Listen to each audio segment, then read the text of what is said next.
The advance of occupation troops over land into Lebanon has been halted by the Islamic resistance forces. The prosecutor's office of Venezuela announced the arrest of Rafael Ramirez Colina, mayor of Maracaibo, capital of the Sudan northwestern state, for corruption while he was in his post. And in the Dominican Republic, President Luis Abinader announced Wednesday that he will carry out an operation to expel 10,000 illegal Haitians every week.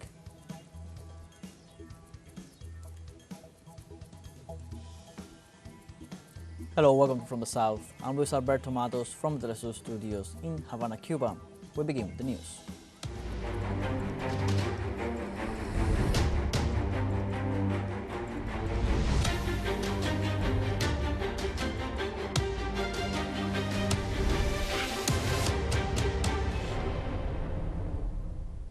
The advance of the occupation troops over land into Lebanon has been halted by the Islamic resistance forces.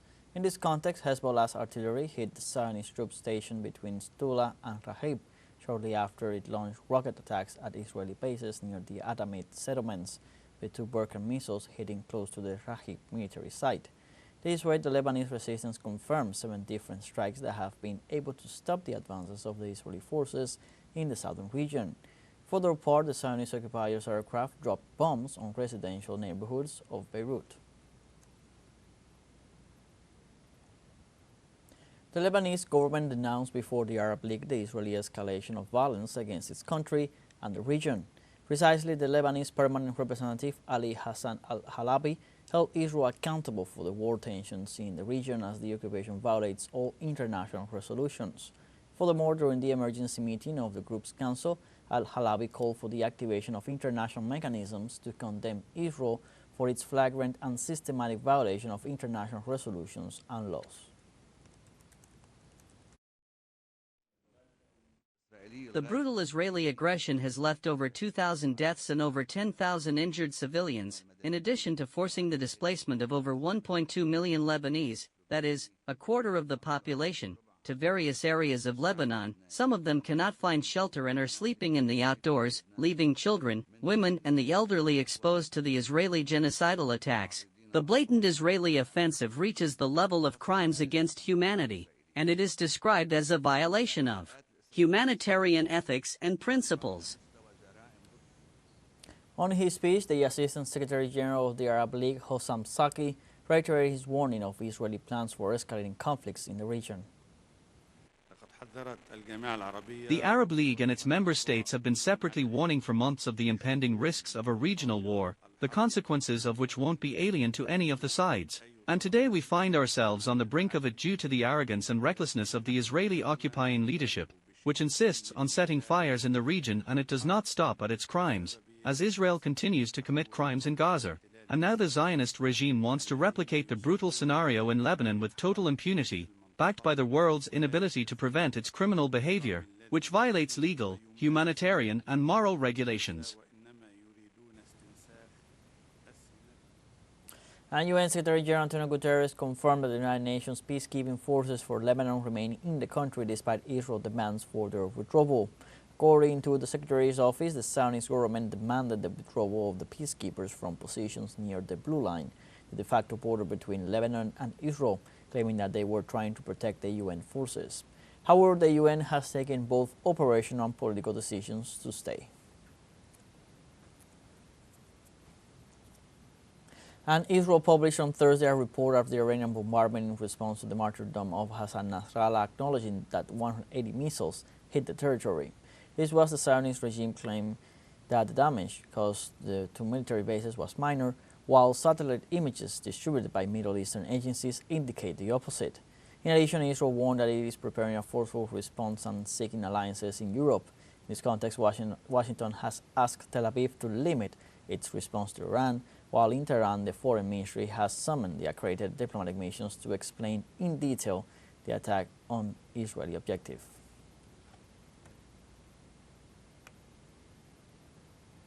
And in this context, on Thursday, Israeli occupation army carried out new aerial attacks against the capital of Lebanon, Beirut. The bombing occurred in the Mawad neighborhood, located to the south of the Lebanese capital, although the Israeli forces continue without providing any information on the matter. Meanwhile, the Hezbollah resistance movement confirmed the detonation of an explosive device targeting a checkpoint of the occupying forces in the locality of Marun al-Ras. 2 Israeli soldiers were reported killed in the explosion, while several were wounded.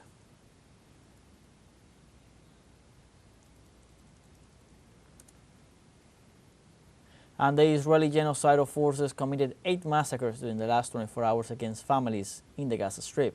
Health authorities report that during the aggression they killed at least 90 civilians and wounded another 169. Emergency services reported that they are still searching for bodies trapped under rubble or scattered on the roads. With these new crimes, the number of Palestinians killed since October 7, 2023 rises to 41,788. The number of wounded increases to 96,794, among them many women and children. And the Governorate of Jerusalem denounced the human rights violations and aggressions committed by Israel against Palestinians in that territory on the third quarter of 2024.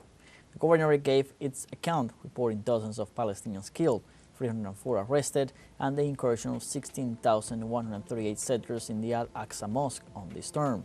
The authorities accuse Israel of conducting imprisonments, demolitions, evictions, deportations, and daily raids in the mosque. In this regard, they warn that the aggressions are part of the Zionist regime's expansion and its plans for new settlements in occupied Palestinian territories.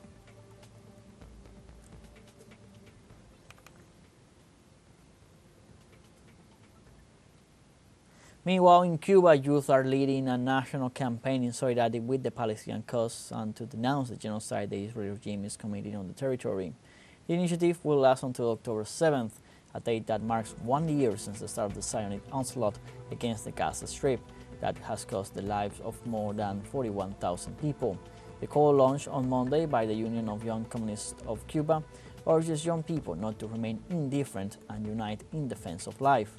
To this end, various activities will be carried out during the week to raise awareness of the situation in Palestine and reaffirm the strong solidarity of the Cuban people with the Palestinian cause.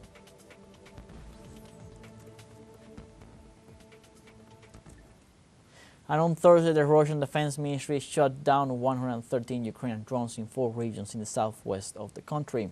Russian authorities described the Kiev attack as terrorist and reported that 73 drones had been intercepted in Belgorod, while in Voronezh, Russian troops hit 25 others, in addition to tearing down 14 drones in Kursk and 1 in Bryansk. These affected cities regularly register shelling, drone raids, and other strikes from across the border, forcing the population to seek refuge in safer places. Since February 24, 2024, Russia has conducted the special military operation to protect the people from Ukraine. Let's now take a short break, but remember you can join us on TikTok at teleSUR English, where you'll find news in different formats, news updates, and much more. We'll be right back. Stay with us.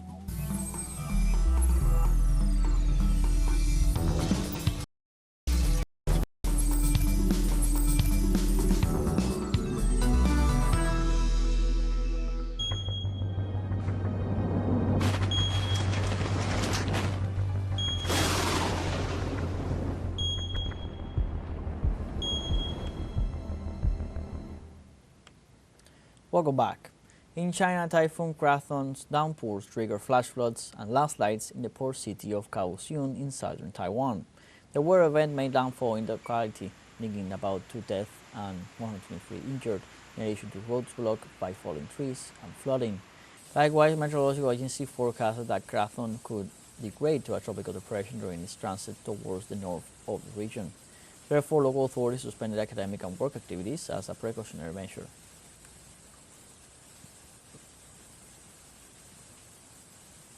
And Hurricane Kirk reached Category 3 on Wednesday and is expected to gain strength as it moves through the Atlantic Ocean.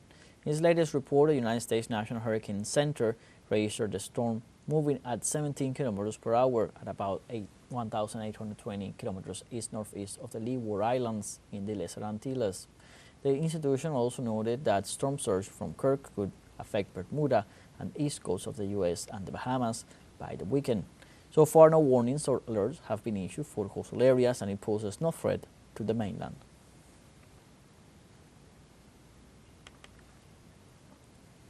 And the prosecutor's office of Venezuela announced the arrest of Rafael Ramirez Colina, mayor of Maracaibo, capital of the Zulia northwestern state, for corruption while he was in his post. The prosecutor's office highlighted that Ramirez Colina's detention is within the framework of combating corruption for the sake of the public administration's honesty and order in the country. The authority entity further referred that both the mayor and his collaborators will be presented in the coming hours before the Court of Small Causes to be charged for the serious offenses. Moreover, the prosecutor's office informed that in coordination with the National Police specialized in cracking down on corruption, they collected paramount evidence that incriminated the detainees.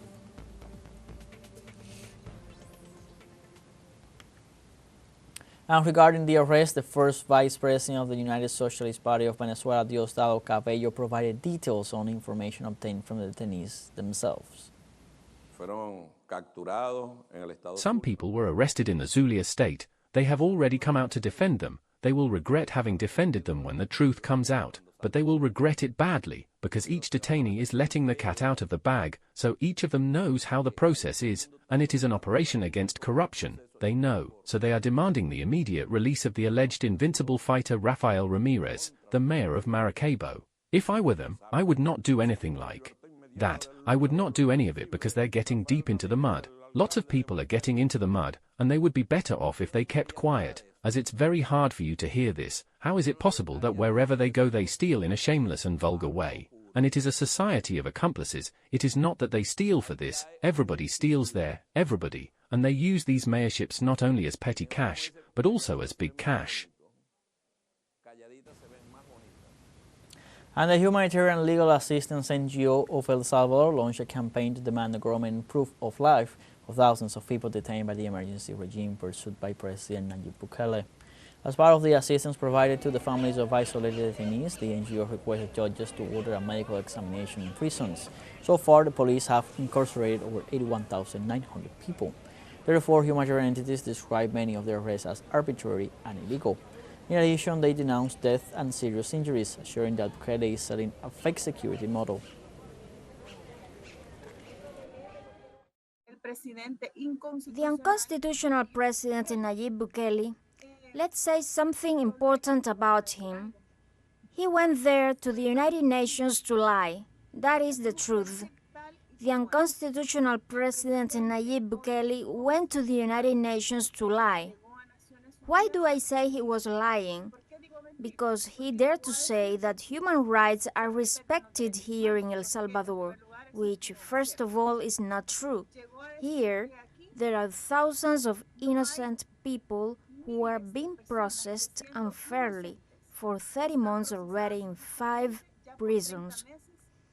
And the majority isn't in top security Secot prison, of which he makes so much propaganda in favor of what we now know as the regime of exception. We have a second short break coming up, but before we invite you to visit our YouTube channel at teleSUR English. There you'll be able to rewatch our interviews, top stories, special broadcasts, and some more.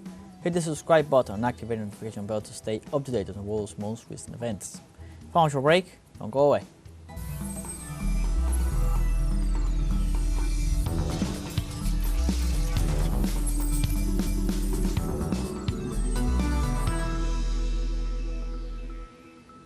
Welcome back. The Dominican Republic President Luis Abinader announced Wednesday that he will carry out an operation to expel 10,000 illegal Haitians every week. According to the head of state, the objective is to prioritize security in this territory, which shares a border with Haiti, shaken by the violence of criminal groups. The plan includes the strengthening of border monitoring and control through increased deployment of specialized personnel and equipment, a protocol for the identification of migrants and their return. The announcement was made at a press conference following a meeting of the National Defense and Security Council led by the Dominican president. The first thing is the security of the Dominican Republic. Then we will explain, if we need to give that explanation why we are doing it. But we do not need to give an explanation to respect our immigration laws that are fundamental for any country. Pope Francis opened on Wednesday the second session of the 16th General Assembly of the Synod of Bishops by defending his decision to give votes to women and laymen. The Supreme Pontiff of the Catholic Church presided over the start of the current session for the consultative body, which sees 368 participants from 5 continents. The synod opened with a call for women to assume more positions of responsibility in the Church, although the ministry remains out of the question. In this regard, Pope Francis stated that giving women votes reflects the Second Vatican Council's teaching. The body will meet for the next 3 weeks to discuss these and other topics of interest for the future of the Church.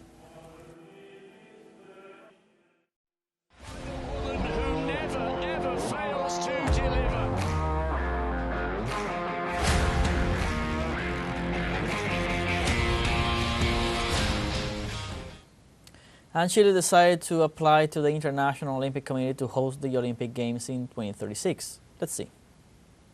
Chile aims to strengthen its bid to host the 2036 Olympic Games and offer guarantees to the International Olympic Committee of a state commitment to its organization. The decision was taken after the country's good experience with the 2023 Pan American Games. The Chilean Minister of Sports, Jaime Pizarro, highlighted that after the meetings held in the French capital a month ago, during the development of the Olympic and Paralympic Games Paris 2024, the Chilean authorities are waiting for the communication from the International Olympic Committee for the progress of the postulation.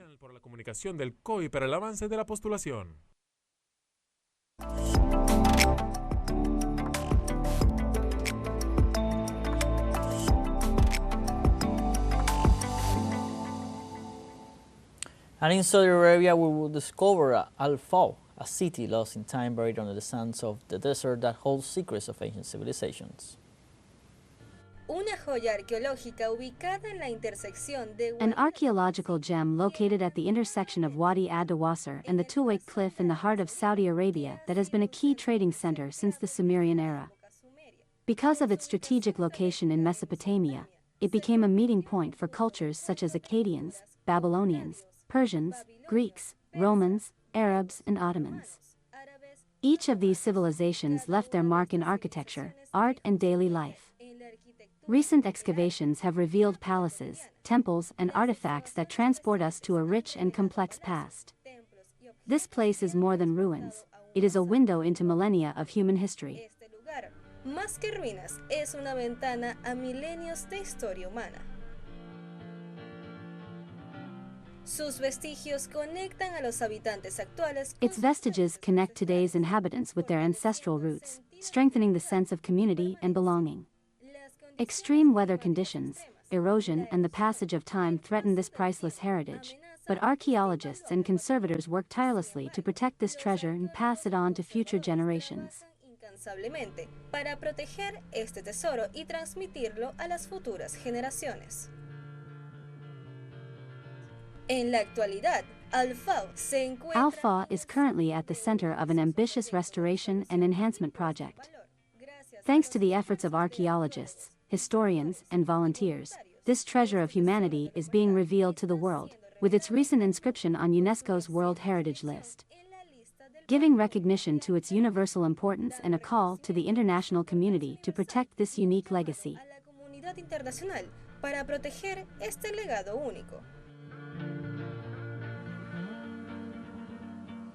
Like this, we have come to the end of this news brief. You can find these and many other stories on our website, telesurenglish.net. So join us on social media, Facebook, X, Instagram, Telegram, and TikTok. For telesur English, I'm Luis Alberto Matos. Thanks for watching.